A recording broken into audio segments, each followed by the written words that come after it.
to our next plenary and under the subject of domain names. And in this subject, we have two conversations to be conducted with different topics. So for the first topic is the new gTLD program next round, and which will be moderated by Mr. Ching, the General Manager of Dadian Data Technology. So for the next topic would be IDNS, and will be moderated by Ms. Pitinan. So now, let's give our first moderator, Mr. Ching, a warm welcome, please. And then I'll leave our control to our moderator. Thank you, Helen. Good morning, good afternoon, good day, everybody here in Taipei and in APAC. Thanks for being here under this raining and after earthquakes that people still show up for the session. It is very exciting for us to talk about the new gTLD for 90 minutes back to back. So what we will do for the next 90 minutes is that we will split into two parts. The first 50 minutes will focus on the program itself. We are talking about the implementation works and the operational readiness for the next round, the subsequent round. And the next part is IDNs, in which our panelist, Pitinan, will be in charge, and we will leave it to her. So here's the plan for the first session, first 50 minutes, is that we will start with two speakers from the ICANN staff with two short presentations, and that would take about 10 minutes, and it is followed by a 25 minutes or so, the panel discussion. I have prepared actually questions for the panelists, so I hope that we can run this on time. And if time permits, and we will have the QA. Does that sound okay for everybody? All right, good. Let's get the ball rolling. But before we start the presentation, I would like everybody to, on the stage, to say to introduce yourself to the forum, your name, where you're from, your job and your role in ICANN, etc., etc. So let me start again myself. So my name is Ching, Ching, and I work for a California-based company that provides internet infrastructure and net flow data to cybersecurity and law enforcement, agencies. And I'm from Taiwan, but I split time between here and the U.S.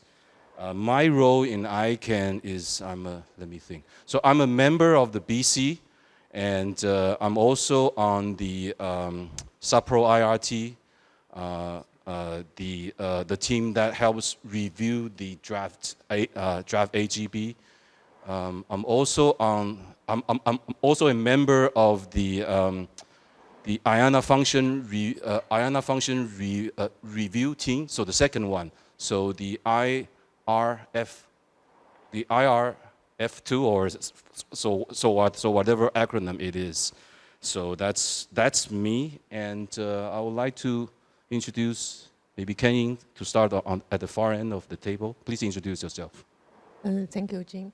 My name is Ken-Ying. I'm a member of the International Affairs Committee of TWNIC, and I'm also a law firm partner from the Attorneys at Law, the largest law firm in Taiwan. And my role in ICANN is that I'm a GAC member representing Taiwan.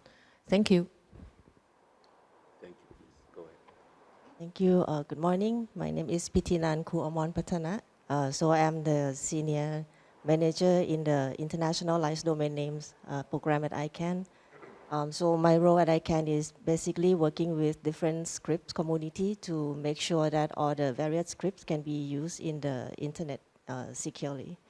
So that's about it. Thank you.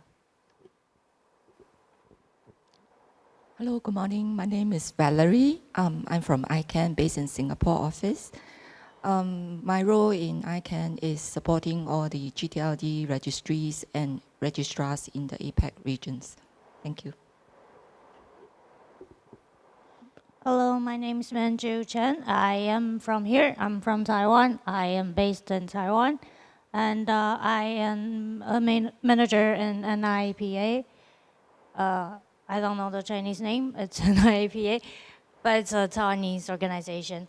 And in ICANN, I am representing NCSG, the non-commercial stakeholder groups, on the GNSO Council. GNSO is the supporting organization on generic names, so about gTLDs. That's what we're doing here, and that's it. Thank you. My name is Henry Chen. I'm based in the UK. I'm a product manager of the Nominet registry. So from the contract party perspective with ICANN, we are a registry operator. In the 2012 round, we have applied for 2 of the geographic TLD, .Wales and .Canaries for the UK. We also offer an RSP service to the market. And one more interesting thing to highlight is we are one of the 3 emergency backend service provider for contracted with ICANN. And we are historically, there are 2 eBirds events ever happened, and both of them are transitioned onto our platform. So I think that may be a more interesting fact to discuss later. So thank you all. I think so. We just get started with the first presentation, Valerie. And could the staff help load up Valerie's slide deck? Okay. So the new gTLD program, this is the timeline, and it's projected to open in April 2026. So as you can see from here, before the opening, there are several tracks of implementations. We have the applicant support program, known as the ASP, and the pre-evaluation of registry service providers, RSP, happening this year. So the ASP program is actually intends to provide financial and non-financial support to eligible entities. There's ongoing work on planning the scope of the program, and ICANN is looking for a vendor to establish and manage the applicant support review panel. So the ASP applications will open in 4th quarter this year, and if you are considering seeking application support, mark your calendar. And then next, we have the RSP pre-evaluation programs that evaluates the technical qualifications of the RSP applicants. So registry service providers are entities that perform critical functions for the registry operators. They play a very important role in the DNS security and stability. The registry service providers pre-evaluation applications will also open in Q4 this year. So ICANN will publish all the pre-evaluated RSP, and this allows the gTLD applicants to have enough time to establish business relationships with those entities.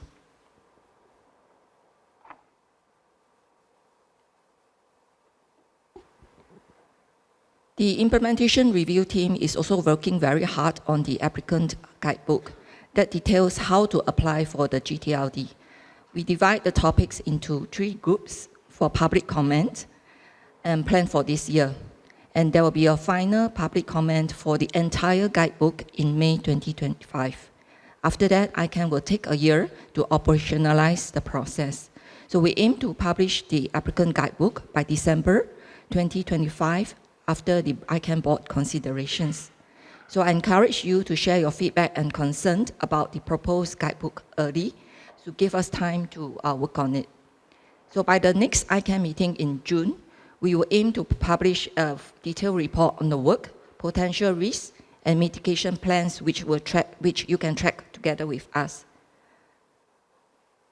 With that, I'll hand over to Pitinan, who will give us an overview of the IDN gTLD. Thank you, Valerie. Can I get another slide up? This one, thank you. Yes, you can go to the next one. Oh, yes, this means. Right. So as Valerie shared, our new gTLD program, so for the previous round, we already have about 1,000 200 also new gTLD delegated since the next round. But so the commitment to the creating the more inclusive internet is something is long-standing at ICANN. And of course, so currently we have about 8 billion population in the world, but based on the statistic, it's about like 5.4 billion people get online. So we still have a few billion left behind. Maybe there's a multiple factor to that. For example, the internet penetration, but of course, one of the possible barrier is the language. So what we are trying to also focus in the next round is to make the internet will be more accessible by the other language and script as well. So what we are today, we out of this 1,200 TLDs, we also have already the internationalized TLDs as listed here for the graphic. So we have 151 IDN TLDs at the moment, which is cover 37 languages using 23 scripts for now. With this, 90 of them are under the gTLD, and 61 of them is the CC TLDs. And just the overview on the second level registration itself. So currently we have about 1.5 million registration under the gTLDs only. And this is compared to about 300 million registration overall. So it's still in the small percentage, it's still less than 1% comparing to the usual English domain name, which we can discuss later in the next session. It can be really no demand, or it can also be seen as an opportunity because there's like untapped market. But if we're breaking down the second level registration, actually 50% of it using Han scripts or in Chinese. So maybe it's something relevant to the regions. And interestingly, the other big part is the Latin. So even though the English domain name is something popular or in the normal use, Latin means when you have some additional characters more than the usual 26 character in the A to Z. So let's say if you have the word cafe with the E with the accent, like proper spelling in French, that E with the accent is also not in the IDNs. So that will be the Latin requirement. So with this, the second largest registration at the second level is actually Latin. And then the rest is dispersed between Korean, Japanese, Cyrillic, Thai, Arabic, and the others. So I think we also would like to discuss on the securities or with the IDN. So introducing IDNs into the domain names is also the opportunities come with the possible risk. So we have the root zone label generation rules, which is the rules we develop with the communities. For each script, we have the panel from the local script to work on what would be the rules to use the particular script securely on the root zone. Right now, we have 26 scripts integrated, listed here, which means for the next round, if the applicants would like to register any IDN TLDs, those label has to pass all these rules. And this is some examples here. This is the Chinese label, Lun, what is it called? Lun Tan, yes, for the forums. So this is in the traditional Chinese character. But if you own these TLDs and you want to also tap the other markets globally who use the simplified Chinese, perhaps you would like to have the variant as well. And for that, the root zone LGR for Chinese will do two things. First, validate that the Lun Tan is a valid label. Secondly, it will also generate what is the allocatable variant labels. And then for the other combination, which maybe doesn't make sense, like the mix between simplified and traditional Chinese, those will be blocked. So this is like one of the measures for the security that we want to put in place. There are also some second level security as well, but this is, we can discuss this later. And just to give the completeness of the pictures, so the IDN has been around for a while. but we still have some challenges, and perhaps I put here two main challenges. First is the display. So many of the system, they actually still not display the proper labels in the Unicode form. It will just display what is stored in the DNS, which is the A label form. And it starts with XN -- as you see here. So if you want to copy and paste some URL and share with friends, sometimes when it reaches the other, the destination machine is actually show as XN -- and you don't know what it is. The other problem now is the linkification. So if you want to send a list of links to someone, some of the TLDs, the system will recognize that this is the link, and then it's put it as a link for you, linkify for you. So you have underline, and when you click, it's actually go to the link.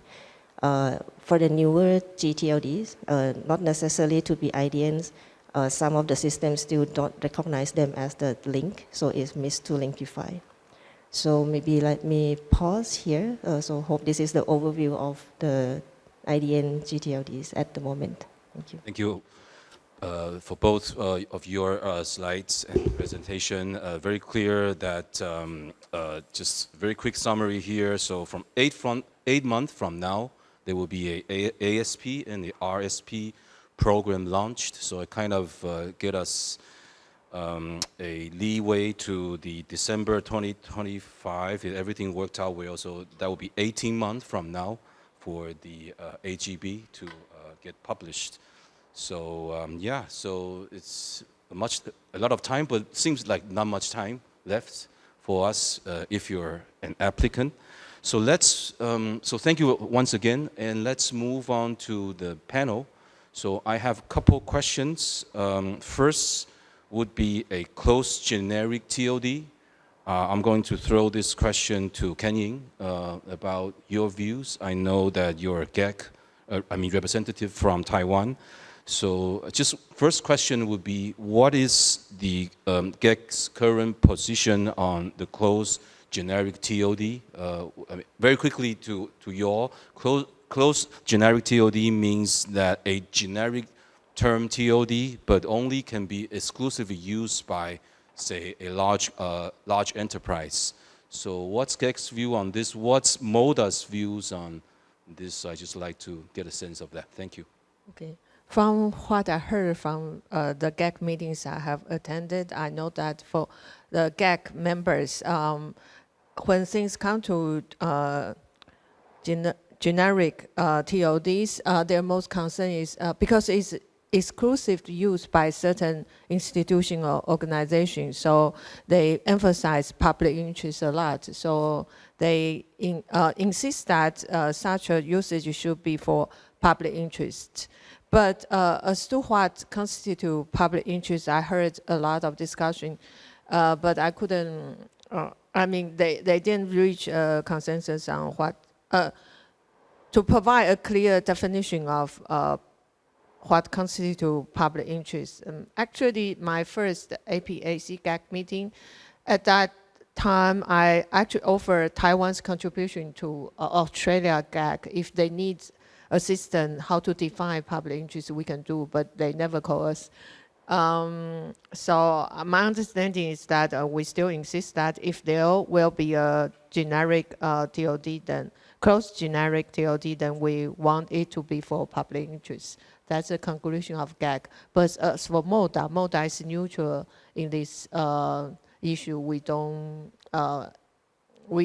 have a strong opinion on that. Okay, great. So that means, that literally means that, for example, a Taiwanese manufacturer, if they like to apply for, let's say, .USB or .Wi-Fi, and for its own internal use, that's probably a no at this point. That's yes. Right. Okay. Right. Yes. Okay. So I'd like to move on to the topic. I'll still keep Ken-Ying here, but adding Henry to my left here about the TLD application type. So once again, to you, Ken-Ying, is that for the top brand type, so their trademark at the top level. Could you give some insights and thoughts on how Taiwanese business should prepare for this type of TLD in the next round? For new gTLD, Taiwanese business are not very familiar with that concept, even though it has been launched in 2012. I think that's because most of Taiwanese companies, they are not brand companies, they are OEM companies. But in this new round, I believe for Taiwanese company, we will have more chance to have our own brand new gTLD. It is because now Taiwanese company has become more internationalized and multinationalized. We know that, for example, for TSMC, they have open their factories in US and they launched their operation in Japan, and they are going to launch new operation in Germany. And also for the other consumer brand products like Gogoro, they have launched their new service in Europe. So I believe in the next round we will have chance, because now Taiwanese company, they have the opportunity and the need to expand their business globally. So they will need to cherish their brand and build up a strong brand image. So in that sense, I believe in this new round, Taiwanese companies should seize this opportunity to apply a new gTLD and build up their presence in the web, and so that we will have more Taiwanese brands globally. Great. And I believe those companies that you had mentioned could not be, I mean, not a surprise to know, but also they are financially more capable for the application fees that's going to be higher than the previous round. But thank you for that response.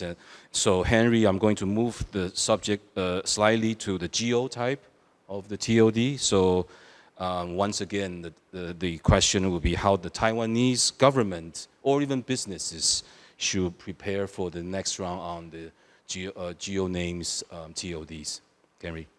I think from the perspective of local governments or organization, considering rather they should apply for geographic TLD to support their community, we have to be very honest with ourselves. This is a business. So you have business consideration.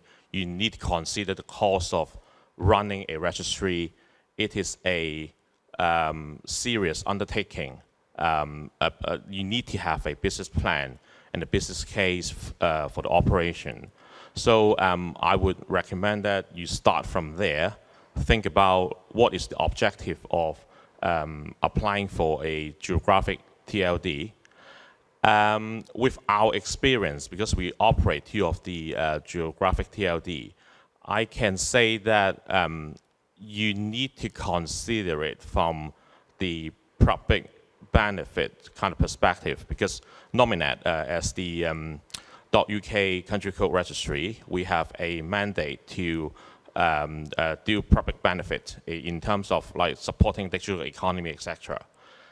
We don't consider geographic TLDs in the same way as we consider open generic, for example. Because if you're operating an open generic, you're very much likely to go after volume, go after a stack them high, sell them cheap kind of strategy. But for geographic TLD, you need to consider that you're actually supporting a community.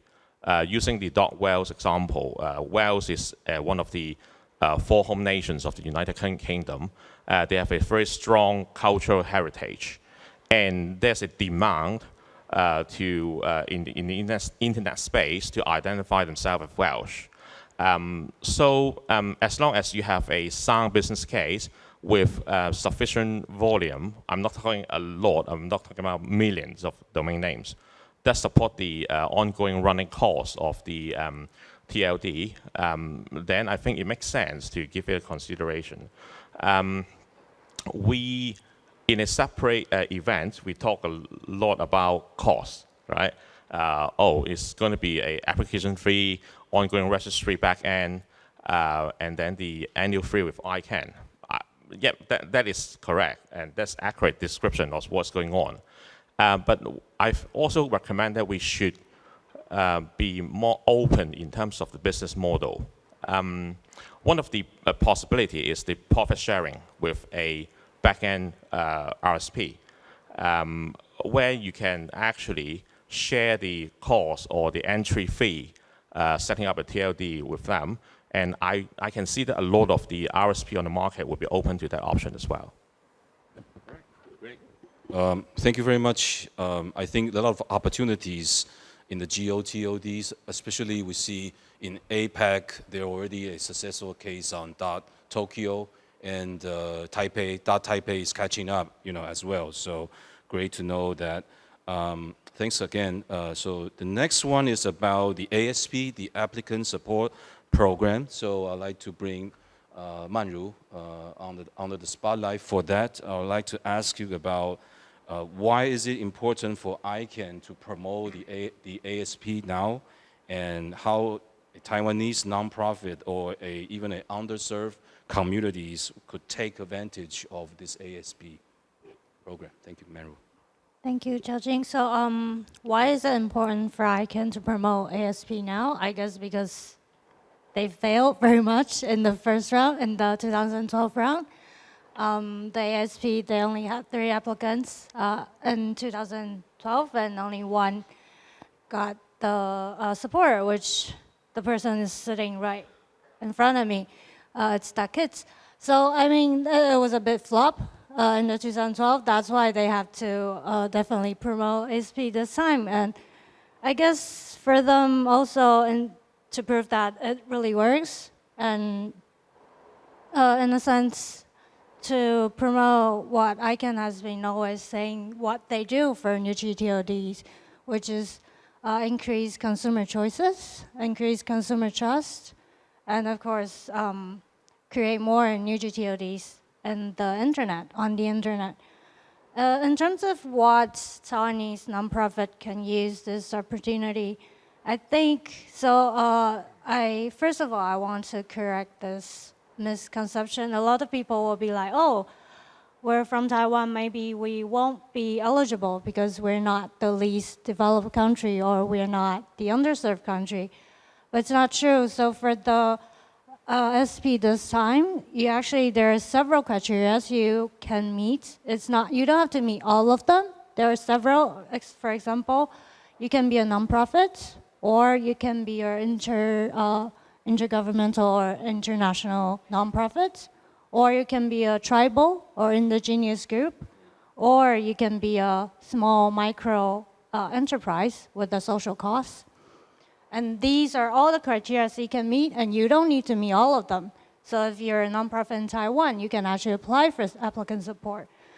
But to play the devil's advocate here, I actually don't think, and of course, in ICANN, I'm representing NCSG, which are composed of a bunch of nonprofits and non-commercial individual users. A lot of them are actually arguing that applicant support is not something a nonprofit will prioritize, because if you're a nonprofit, of course, you have limited resources. You have to prioritize your resources, and in terms of money, in terms of staff, and that will be, applying for a new gTLD, as Henry was saying, it's a huge undertaking. You have to know the knowledge, you have to have the money. So for them, it's not something they would definitely want to do, and I would definitely not. Well, I would scrap the definitely. I actually don't. I think if you are considering as a Taiwanese nonprofit, you really have to think harder about what benefits it could bring to you before you dive in head on to apply for a new gTLD under the applicant support program. Thank you. Great, thank you, Manru. I think the ASP presents a good opportunities for a lot of nonprofits, and as you just pointed out, I think a lot of can be learned from the previous case, like Kids. That's for sure. I would like to keep you here, and then adding to add Pitinan here for another subject on the DNS abuse, right? So to Manru, so your role on the GNSO Council, can you share a little bit on what are the recent ICANN policies on, that introduced to help prevent the DNS abuse? Could you share a little bit on that? So there's no policy as in consensus policy, right? Because consensus policy within ICANN, it has to be through a BDP, but of course there have been a contract amendment which are initiated by the contracted parties, and it was a negotiation between the contracted parties and ICANN work. So I wouldn't, and then the contract amendment was actually voted successfully by both the registrars and registries. I wouldn't say it's a policy, it's a contract amendment, and it was successful in all of the, in a lot of terms, in terms of the efficiency, in terms of how they clearly define DNS abuse now in the contract. But yeah, so nowadays, if we're talking about contract amendments, they specify what kind of DNS abuse the registries and registrars should look into when they face it. And also they open a venue in a sense in the ICANN complaint system that normal users can file complaints when they see DNS abuse on the internet through ICANN, and ICANN will definitely notify the registries and registrars about the DNS abuse. But I guess because it only went into effect, I think either this month or the months before, I don't remember the correct date. So we are all, of course, waiting for how efficiency it's gonna prove and how ICANN can efficiently deal with the complaints, because it's gonna be much more than what they have been dealing in the past. So I guess that's the current status. We are all looking forward to this contract amendment and how it proves that it could work. Thank you. Great. I'm also seeing some cases, or you brought up the issues on the contract amendment. I'm seeing, for example, recent case against Alibaba, the breach notice. Against them, it seems that they're put heavily on the responsiveness of a registrar. So they send a breach notice. It's very interesting that larger registrar like them getting that. But thank you once again for the answer. So Pitinan, the similar topic, but more on the IDN. So the IDN homographic phishing attack, it has been here for some years. So a more general question I'd like to ask is how we can prevent such type of the attack while promoting, as you just described, a wider adoption of IDN in the APAC. Sure, thank you. Thank you. So actually, adding on what Manju already said on the amendment, in the contract, actually the contracted party has to also comply with the IDN implementation guidelines. And in this guideline, there are multiple guidelines, which is they have been already doing since like the beginning of offering IDNs. And part of it is to try to reduce this homoglyphs attack. In this newer version, we actually include all the information that we learned from the script community over the past year as well. So it's similar to what I showed on the previous slide on the root zone LGR. So at the second level, they also have some rules to make sure that the homoglyphs in the different cases couldn't happen.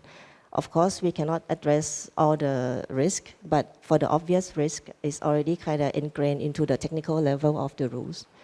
Just give some example, back to the cafe example. So C-A-F-E with the accent. Usually it will be natural to have E with one accent on the E, right? You shouldn't have 2 or 3 accents on the same E. And that is some system, they will render it as you can see 2 E next to each, 2 accents next to each other. Some system you will have the accent on top of each other, and some of the system it will render the second accent right at the same position. So then you don't see anymore the difference between 2 accents or 1 accent. So that's kind of rules already defined by the community and is ingrained into the implementation guidelines. So all this, I think, is maybe just to share some of the. Actually, it's not. It's the community work. Took about almost 10 years now to make sure that all these obvious rules that can be done at the technical level is also in the system. Yeah, thank you. Thank you, Pitinan. On this particular IDN issue, we have a next session. Just to be continued. Just wearing my BC hats, we have a very. So for BC, we have a very conservative approach for the IDN. Just to introduce the variant at the top level. So I look forward to our exchange later in the session. But thanks again. So next topic. So I guess let me double check the time. So time-wise, it seems to be fine. Okay. So the next topic is about the RSP. A lot of interest here in the room. So as Valerie shared, this is a very significant part of the next round. For the technical providers that offer actual registry services to applicants. So Henry, I'd like to bring you back. So you spoke about Nominet as a gTLD operator. What's the thinking and strategy for Nominet to become the RSP in the next round? I think we are currently an RSP supporting over 60 TLDs on our platform. The thinking behind is, to be honest, quite straightforward. We are operating a critical national infrastructure in the UK's perspective. We are the registry of the .uk country code. In the .uk zone, we have 11 million domain under management. It has been a big undertaking and investment to make sure that our technical platform is robust, resilient, and secure. Also from the perspective of being a contracted party with ICANN, the registry operator of .wales and .camries, we are contractually obliged to provide a service level, or else it would be, as you say, send notice of breach.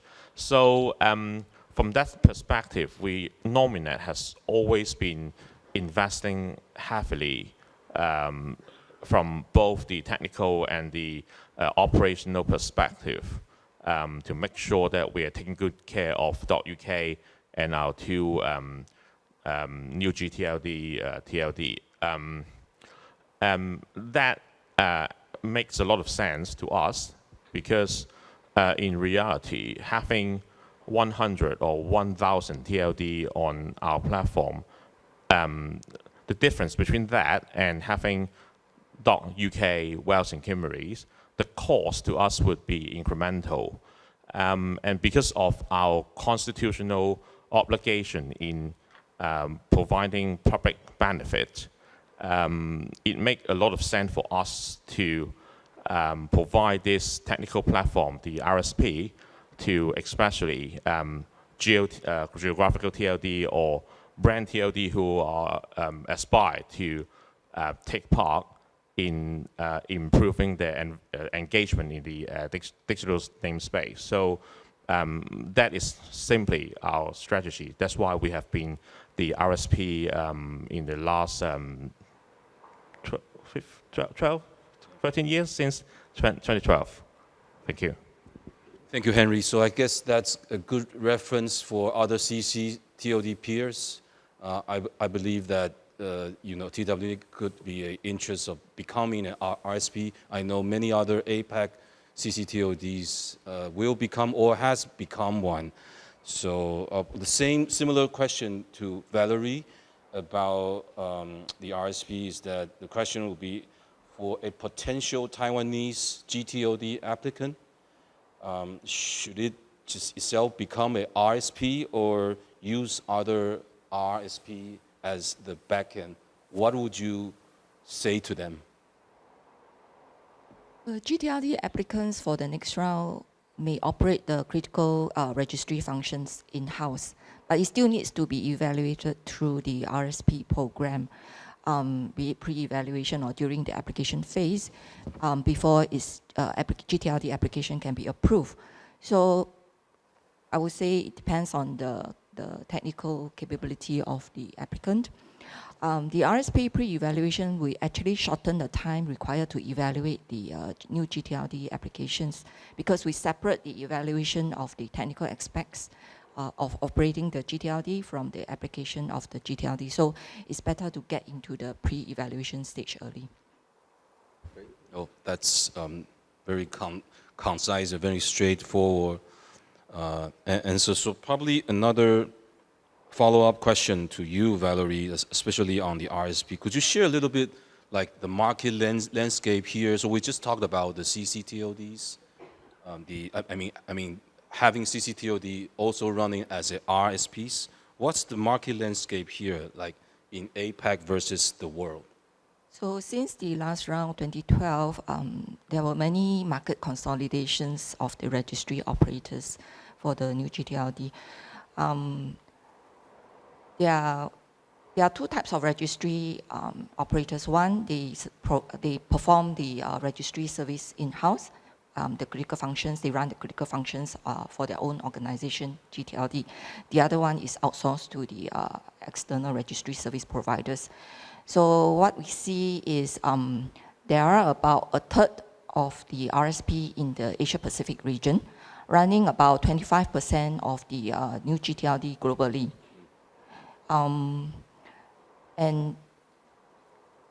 An observation is many registry operators tend to select the RSP in its own economy or countries. There could be reasons due to recent data protection regulations or cross-border data transfer restrictions. And then some gTLD registry operators just prefer to select its own service providers in their own countries. Could be due to the language and so on. Yeah, so this is the observations. Great. So I guess you brought up an interesting issue about cross-border data transfer, which is an interesting topic on the registration data that getting some of the PII data get transferred out of the boundary. That's something to be considered. So I'll probably wrap up the discussion here. I will leave some time for you all just to say a few words at last, but right now I'd like to open up the mic. So anyone, please go to that mic over there if you have questions to our panelists, on the new gTLD, operational readiness and everything from now to Q1 2026. Any questions? Oh, everybody seems to be. Oh, I have Alban.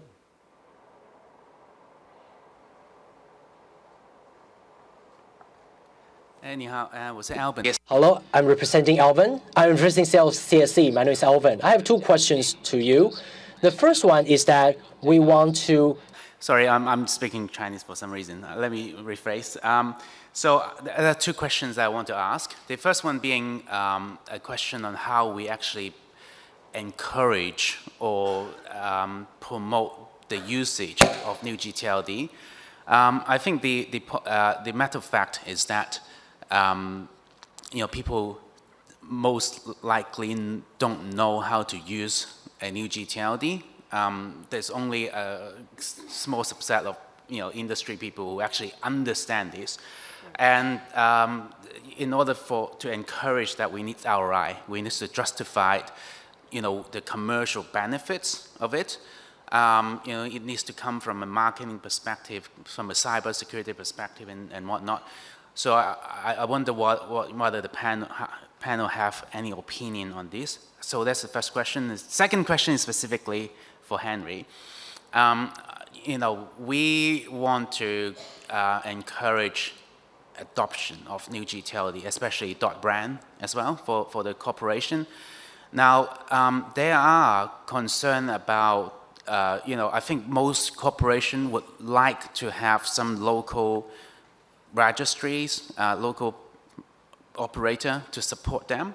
The question is, as a corporation, if they apply for a new gTLD, they would be like global anyway. So what can like Nominet or other more global RSP able to support both the global demand on a global infrastructure as well as the kind of the localization to make them feel comfortable working on that? Thanks. Great question. I mean, would you like to stay there? Maybe Henry responds to the question first, and then we go back to your first one.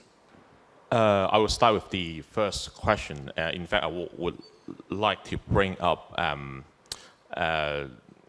some observation from Nominet's perspective to earlier Ken-Ying's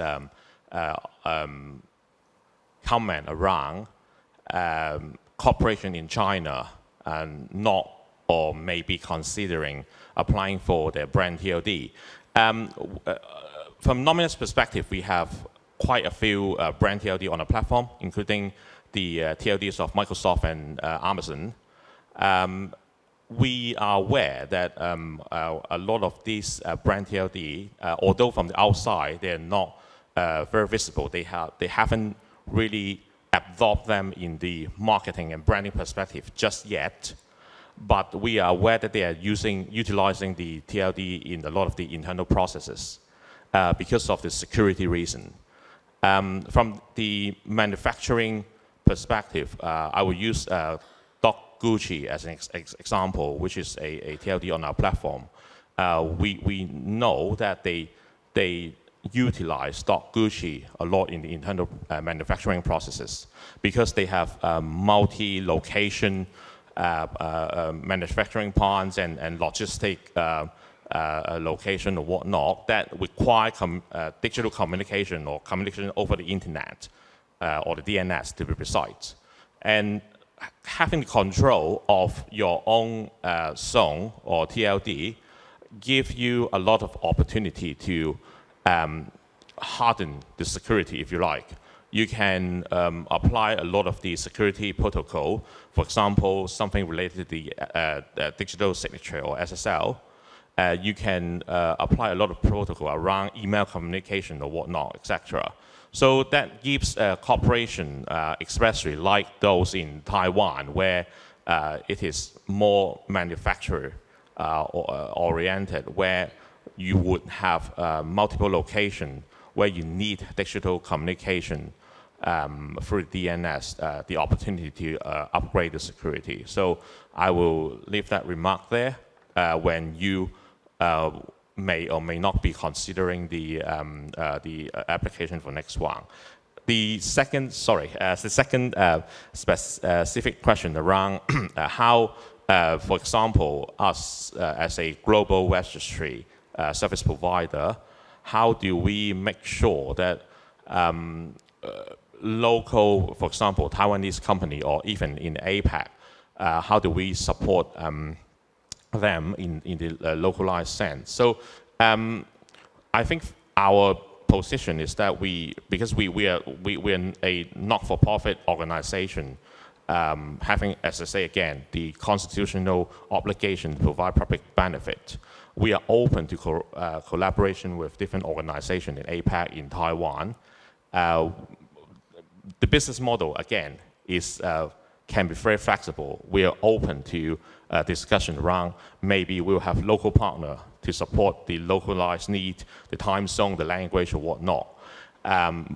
Whereas we will provide the technical back end, leveraging on our experience and the requirement by our local government, the UK government, that we must make sure that .uk is up and running to help with the technical aspect. So I think that would be my response to Alban's question. Thank you, Alban. Great. So Alban, are you happy? Very happy. All right, great. Okay. Anyone would like to add what? Yes, Pitinan. And thank you. Thank you for the question. So it's okay, you can sit down. So no, just wanted to add. One thing about promoting how to use the new G. So just give some example during the COVID time in Thailand. So government issues some of the program, aid program, right? And then you can go and register. So suddenly there's a lot of fraud website trying to trick you to register to the different one. And then government has to come out and say, oh, you shouldn't go to here, here, here. This 10 we already know is a fraud. And then it's another 10s come up, another 100s come up, right? So it doesn't work that way. So eventually the next step, the government say, okay, look for anything end with .th. That is okay, that is better. So in the same way, I think if you have the brand and you want to, it's better, it's easier to communicate this is the good thing rather than trying to prevent the bad things, which is uncountable, I think. So that's one thing. And maybe another bit on IDNs is some of the brand, right now they are using we call it fallback. For example, you want like Hermes, right, the brand, the back brand. The proper spelling have some accent, but you cannot have the fallback in English or ASCII for now, which some works, but some of the names have, if you do the fallback, it have a different meanings, or even bad, like not a good meanings to have to own. So those kind of things, maybe that's another aspect that may drive, or the market drive for the use of the new gTLD. Thank you. That's a great point. I also would like to add if I understand you correctly, Alban, on the choice of the jurisdiction, that the applicant itself can choose anywhere out of his home country, and also if a consideration of the RSP's jurisdiction could be an issue. Let's say, for example, as of now, I believe that a Taiwanese company will be probably hard for them to choose a China-based RSP, but to choose some other players. But yeah, I will leave it as it is. So any other question? I know that we're running like beyond the schedule, but I think we have 1 or 2 minutes for the floor. If you have any other, Ruby. So this is Ruby from CC as well. My question is quite simple, just like because some of you in the table, in the panel, is already experienced the first one. So, but a lot of people here, they come here just want to learn about if there are any good tips, like if they want to apply for the next round. So can you share if you can see any mistake that is a big mistake making in the first one that some of the people experience, they don't want to experience the same again. So maybe you can share some of the learning in the first one to the people who are interested to apply for the second round. Thank you. Anyone would like to jump in for the experience sharing? Henry? Sorry, it's me again. I think one tip that we always encourage is prepare early. It feels like that you have a lot of time. The application round will open in Q2 26, if we are lucky. In ICANN's tradition, it is actually not a lot of time, especially if you're applying for a geographic TLD, because in the program there's a requirement for gTLD to get the support from the local community or the local government. That requires conversation. A lot of the local government officials will never ever heard of anything called TLD. So it would take a lot of education, awareness campaign to socialize this idea. And the current draft says that the support from the government needs to be renewed if that's longer than one year, if that's something like that. Yeah. So from that perspective, have the conversation early. As I also brought up in another occasion here a couple of days ago, if ever the string that you're applying for apply to another external community or geographic location, you will also get their consent, or you have to work out something with them. So make sure you have done your homework, your research, and understand if there are potentially other authority in other geographic locations that might have issue with it. Be open and honest and have the conversation. I can think of a lot of examples in the United Kingdom perspective. For example, we have Manchester and Birmingham. across the pond, the Americans also have Birmingham and Manchester as their city or town name. So if we ever, or any applicant in the UK aspire to do that, they will have to do that engagement and preparation, the same as if the Americans are going to do it, they will have to engage with us as well. So but that's one of the tips. Sure. Any others like to jump in? Valerie, Ken-Ying? No? Okay. Okay, I think we're good for the QA, right? All right. So before we wrap up, I'd like to give everybody a quick 30 seconds wrap up for your thoughts about the session itself, or any other things that in your mind that you didn't share in the session. Yeah. So Ken, would you like to go first? I'd like to take my 30 seconds as a reminder or advice to all of the Taiwan companies, because we are different from 12 years ago.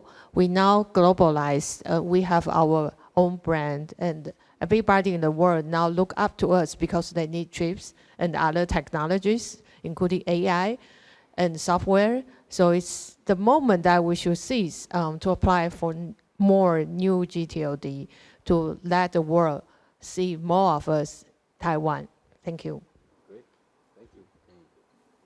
Thank you. So maybe very quick for me, I just hope that for the new round, it will be more participation from the regions, and also that would hopefully that's create more choices and competition into the space. Thank you. So we need your help to drive the communication and awareness of the new gTLD program, obviously. So for those companies who are developing and deploying software tools and applications, be UA ready and to support the next round. I guess just to hop on the people before me, IDNs are important. We are globalized, but we also need to care for the local community. You can have a new gTLD string in IDN. That will be very great compared to last round. So watch out for the next session when we're discussing the IDN. As far as I understand, the objective of the new gTLD program from ICANN is to open up the internet namespace to provide options. I would advise give that an open consideration. This is the opportunity to own your own piece of internet. This is the opportunity for you to increase the security, your brand awareness. I would, from our perspective, we would hate to see that only a few big guys owning many TLDs across the namespace because of the consideration and M&A that happened before.